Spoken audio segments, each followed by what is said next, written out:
Hello again. Welcome to Powernomics.com YouTube channel. I'm your host, Dr. Claude Anderson, and Connecting the Dots. That's my program, and I welcome you again. I'm sorry that I haven't been able to record any videos for you in about the last 2 or 3 weeks, but unfortunately, I've been out and taking care of some medical problems, trying to get back on stream. One of the things you learn about life when you're young, typically you spend most of your time just trying to go to school, get a good education, come out, either start a business or get a good, decent job, then start a family and try to get some children on earth before you leave here. But once you get over 70, everything changes. Everything changes. Now you spend most of your time just going back and forth to a doctor's office trying to figure out how to survive and get whatever information you've gathered in your learning experiences through the course of your 70 years on the earth. You're trying to get that and package it so you can disseminate that information to people you want to get it to, so they'll be in a much more competitive position on this earth. Because on this earth, if you're in a race group, racism is a class structure where people are competing for the ownership and control of resources, and you must learn to play as a team. And so after spending 6 or 7 years in national and international politics, I decided I was going to try to fight strictly for those individuals, that particular specific group of individuals that have been, everybody has beat up on for almost 500 years. Every ethnic group, religious group, gender group, everybody has mistreated, violated, exploited, Jim Crow slaved, and segregated and misused Black people, native Black people in America. That's been going on for over 460 years, heading towards 500 years. And that is peculiar. That degraded status is peculiar to native Black America, because you see, they hold a record. They hold a record for having been enslaved and Jim Crow segregated longer than any other human beings in the history of the world. Remember that. That makes them an exceptional group of people. No other group, based on religion, gender, or ethnicity, or language, or religion, has ever been enslaved as long as Black people and native Blacks in America have been mistreated and violated. And that's why I say they are exceptional people.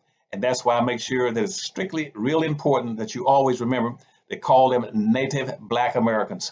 But I'm back on stream now, and we're going to start dealing with some of these issues. But what I thought about in coming back, since I'm coming back from the hospital recently and unshaved, I'm going to do something a little different. I'm going to try today to do something that I normally wouldn't do. One of the first things I learned in politics 60 years ago was don't engage in philosophical issues, wheel spinning discussions like debates. So therefore I don't debate and I don't wash windows. I try to deal with things that are substantive issues. But today I'm going to try to deviate from that for a very specific reason.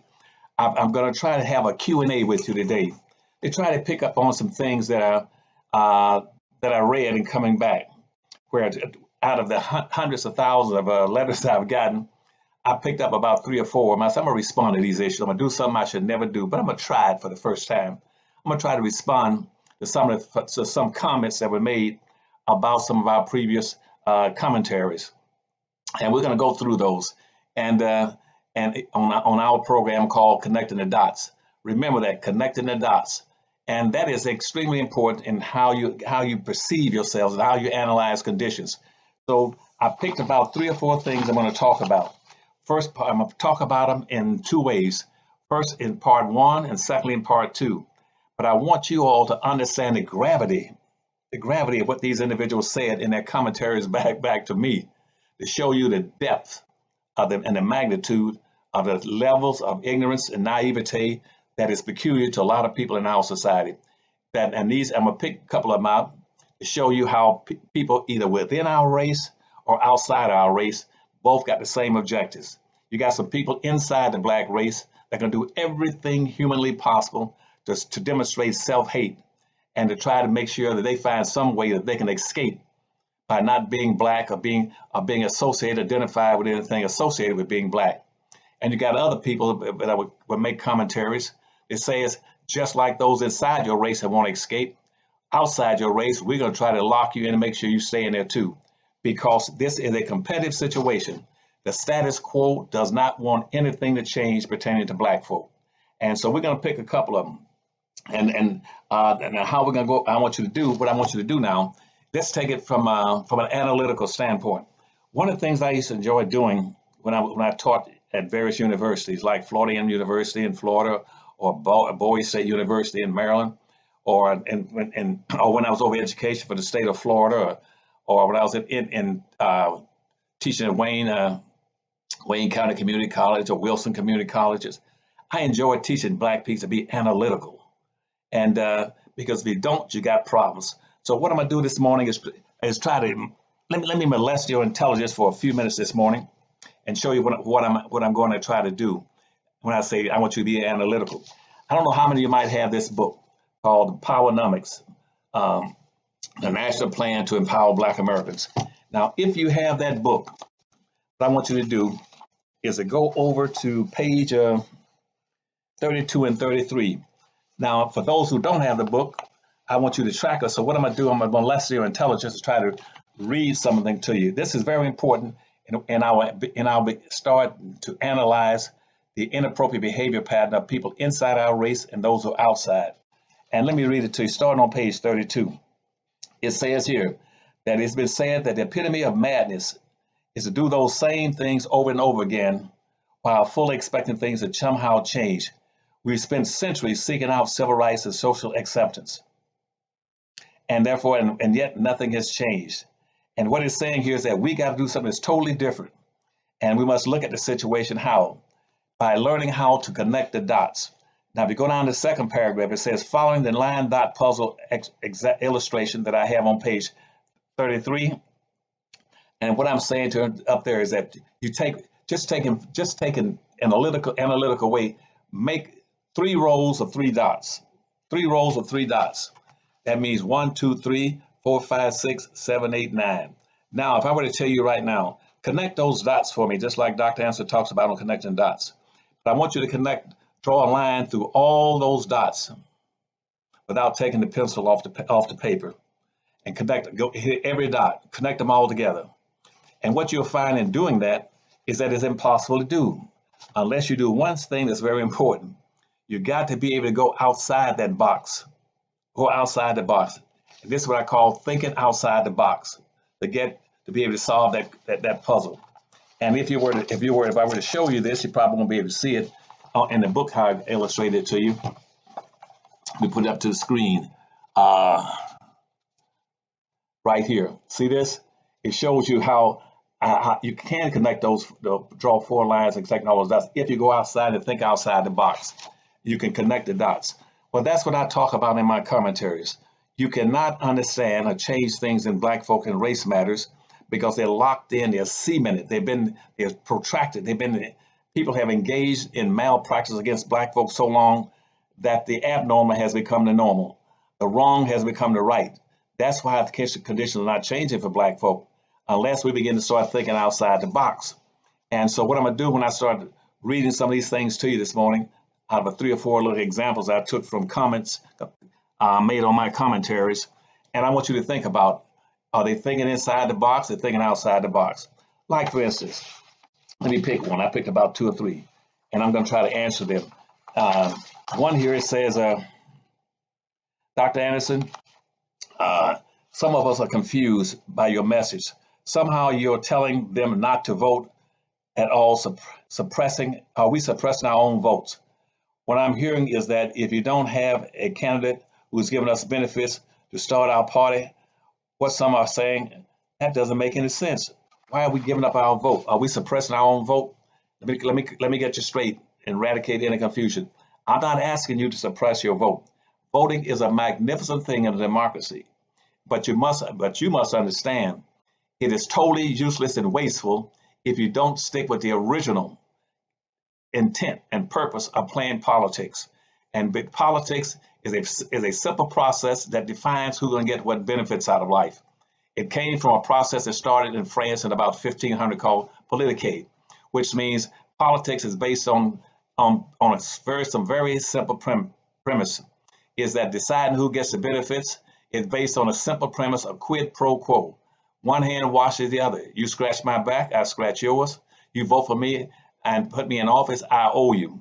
That is what politics is supposed to be about.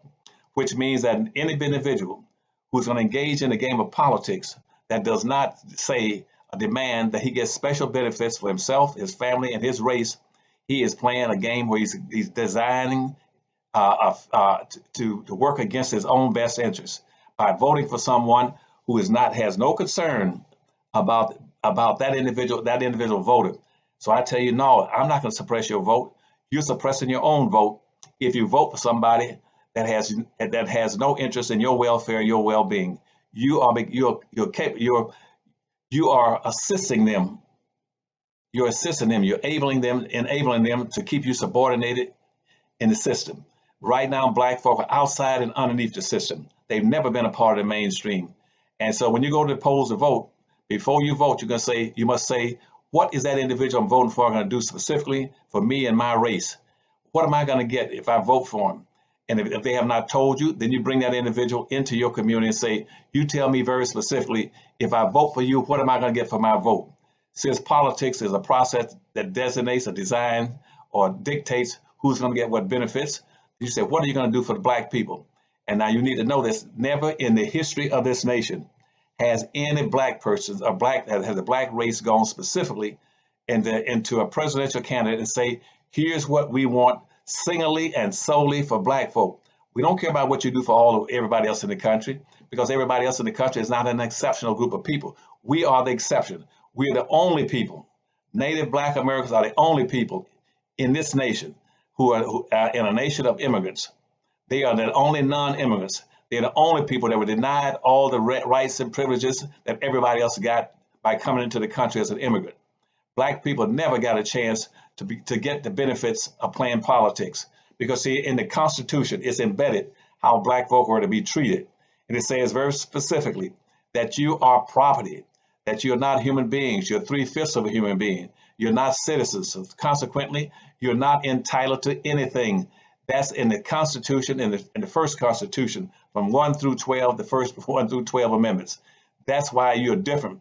Now those first 1 through 12 amendments allowed anybody else coming in as an immigrant to get anything they want, because when they came in, nobody told an immigrant that you're less than a human being. You're 3/5 of a human being, that you have no right to vote, that you're not citizens, that you cannot own property, that you cannot have an education, that it's against the law for anybody to be caught teaching you to read and write. You cannot have a family. You cannot get free land, and I can go on and on. Those processes and those dictates were strictly against Black people. That's what makes them exceptional people. Now, your exceptionality is your key to getting resources in this country and to be able to survive. Now, so in answering the question here, what this young lady asked a very valid question, saying, by our not voting, are we suppressing our own vote? No, what I'm asking you to do is to redirect your vote. You go ahead and vote, but redirect it to the candidates who are going to provide some benefits to solve the dilemma or resolve the problems that are peculiar only to Black folk as exceptional people.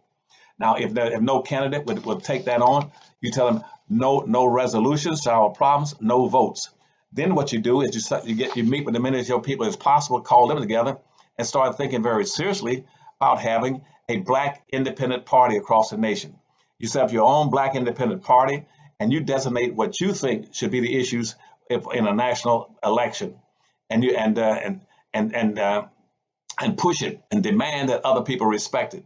Now, everybody does this for Black folk, except Black folk.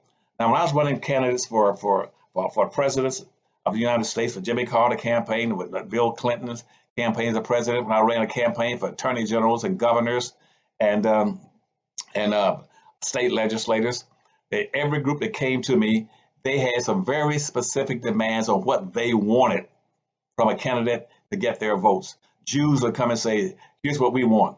Even the Hispanics, once they started pouring into the country after 1970, and 6 years after the 1964 Civil Rights Act was enacted, which gave them an open door to come into the United States. They copycatted Black folks, set up a national Hispanic party. And in that Hispanic party, they would outline every year, here's what we want. And then we're going to stick together as Hispanics, which means anybody speaking Spanish. And then they said, well, the first thing we're going to do is try to displace black folk. Black folk were the majority, not the majority, they were the majority minority. for over 400 years. But in the year 2000, the Hispanics surpassed black folk in population numbers and made black folk a minority. Instead of black folk being a majority minority in the country, when the Hispanics surpassed black folk in the year 2000, black folk, instead of being second-class citizens, they became third-class citizens. And now the Hispanic vote even outnumbers black folk. And we anticipate that in about another 8 to 10 years, that the Arabs and the Asians are going to get together, and their votes will push blacks out of being third-class citizens and make them fourth-class citizens, which means your vote is null and void. Your vote was already null and void even before the Hispanics surpassed you in the year 2000. You were always outnumbered by whites coming into the country, and they outnumbered you 9-1. And when Hispanics in 2000 increases, and now you're outnumbered 10-1. Now, what does that mean? That means if you're outnumbered 10-1 today in the 2020 election, that means that the majority vote will override your vote 10 times with nothing left over. Hispanics and the whites, and Hispanics are classified as whites, they don't need your vote. They need your vote for two things: to engage you in some kind of superficial intellectual activities, to give a pretense that somehow you're make a significant difference. They don't need your votes. Whites can vote in anybody they want at any time without the black vote, period. And then people say, well, Dr. Adams, we still should vote. Why should we? Our vote counts, because our civil rights leaders told us that every vote is precious and it counts. Yes, for those who get benefits, but if you're not getting any benefits, it doesn't count for you. If right now, let me use it in a simple analogy. If I had a pen with about 10 hungry bulldogs in that pen, starving to death, hadn't had any food, and they were waiting for lunch to come, and I were to throw a rabbit in there, and the rabbit say, now, I want all of y'all, 10 of you all in now. You got 9 hungry bulldogs and 1 rabbit. Y'all get together and come together and vote on what we're going to have for lunch, or what you all going to have for lunch. The bulldog doesn't care about what the rabbit thinks is the appropriate thing. He will be the lunch. That's what happens in this country. Every time there's an election, everybody's going to put all their issues on the table. Black issues will never go on the table. And what happens is nobody cares about you. You'll be in the same status position that you've been in for over 460 years. That is out under the bottom. We have a ranking order of social acceptability in America, going in a skin-colored derogation. It goes to the top: white, yellow, brown, black. You're on the bottom. And if you were to look at it, and go look at the Department of Commerce 2014 census, it's exactly what I just said. You're under the bottom. That in this country, you have the least amount of income, median family income. You don't own and control anything greater than 1/2 of 1%. We are null and void. Your vote has no power unless you're going to get benefits. It has no power unless you have an economy to hold people that you put in office accountable by putting political pressure on them economically, but where you can either reward or punish them for not delivering some value and some benefits to resolve your problems. Now, so in answer to this young lady's question, am I asking you to suppress your vote? No, I'm not suppressing your vote. The Constitution and the system has already suppressed your vote. They suppress your vote by making you the only planned minority in the country. Nobody else is a planned minority. You've been a planned minority as a black person since 1789. Every law has tried to keep you in a nullified position. Ironically, during slavery, the blacks outnumber whites in the southern states. You're over 51% of the population in South Carolina, Georgia, Florida, Alabama, Mississippi, Louisiana. You were the majority population. But guess what? They elected the individuals there to represent those states. They weren't even blacks. They didn't represent you in Washington, D.C. They represented the white people. And they came up with a concept called the Diversity Act in 1705 that says that in all circumstances in the South, make sure that nobody represents black people, period. They are non-citizens, they are property, and they are not to be represented. And that's what gave those red states now the power, what's called electoral college, that Donald Trump is depending on. Those are the same redneck states that kept you enslaved. Only at that time they were the Democratic Party. They switched over, became the Republican Party in the 1950s. Learn how to play the game. No, I'm not asking you to suppress your vote. The system is suppressing your vote until you get enough backbone and start demanding resources for yourself. And if the main parties, the Democratic Party and the Republican Party, would not respect you or recognize your dilemma and say, we're going to correct what happened to black folk. Starting first with correcting the purpose of slavery, which was to maldistribute almost 100% of all this nation's wealth, power, resource, minerals, oil, businesses, gas, everything into the hands of the dominant white society. Right now, 98% of everything of value in the society is in the hands of whites. And black folk are locked in at 0.5%.